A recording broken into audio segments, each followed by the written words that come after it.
রাসূল সরাসরি বলতেন হিয়া লাইলাতু 70 ওয়া 20, আরে 27 রাত্রি হলো লাইলাতুল কদর।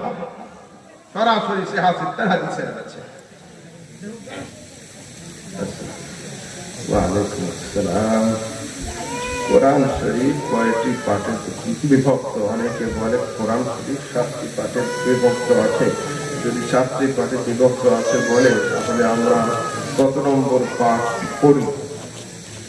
যদি পাঠ বিভক্ত হচ্ছে জানেন কোরআনের প্রশ্ন। আচ্ছা দেখুন, এখানে লেখা হচ্ছে কোরআনে কারীম কয়টি পাঠে বিভক্ত। কোরআনে কারীমের পারা 30টা, কিন্তু কোরআন একটাই। ঠিক আছে, আলহামদু থেকে এই আলিফ থেকে শুরু করে ওয়ান নাসের সিন পর্যন্ত যা আছে এটার নাম হলো কোরআন। বর্তমান যুগে এটাই হলো লাস্ট এন্ড ফাইনাল। এর থেকে একটা হরফ বাড়ানো কুফরি, একটা হরফ কমানো কুফরি। বর্তমান সময়ে আমাদের সমাজে দুটো ফিতনা আমাদের সামনে। এখন একটা ফিতনার নাম হলো আহলে হাদিস ফিতনা, আর আরেকটা ফিতনার নাম হলো শিয়া ফিতনা, রাফজিয়াত। বেশিরভাগই যারা সাইয়্যেদ দাবি করে আশপাশে ঝুপড়ি করে বসে আছে, এদের ভিতরে এই শিয়া চরিত্রগুলো পাওয়া যাচ্ছে। এই প্রশ্নগুলো শিয়া সম্প্রদায় আমাদের মাথাতে দিচ্ছে। তাদের আসল আকীদা হলো এই, রাসূল সাল্লাল্লাহু আলাইহি ওয়াসাল্লামের ইন্তেকালের পরে 6 মাস জিবরিল ফেরেশতা হযরতে মা ফাতেমার কাছে এসে ওহী অবতীর্ণ করেছিলেন। তার নাম হলো মাসহাফে ফাতেমি, ফাতেমি কোরআন। এই আকীদায় যারা বিশ্বাসী থাকবে তারা কাফের, তারা মুসলমান নয়। ও যত আহলে বাইতের চাদর গায়ে থাক না কেন, ঠিক আছে, সেই জন্য খবরদার নয়।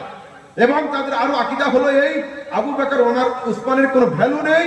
প্রথম খলিফা হচ্ছে হযরত আলী রাদিয়াল্লাহু তাআলা আনহু। এই আকীদা যারা রাখে, সারা দুনিয়ার সমস্ত আহলে সুন্নাতে ইজমা এবং ঐক্যমত পোষণ করেছেন। যারা হযরত আলীকে প্রথম খলিফা মানে না, তারা আহলে সুন্নাতের নয়, তারা হলো রাফিজি এবং শিয়া। তারা হলো শিয়া। শুনুন, এর জন্য ঝগড়া করার দরকার নেই, মারপিটের দরকার নেই।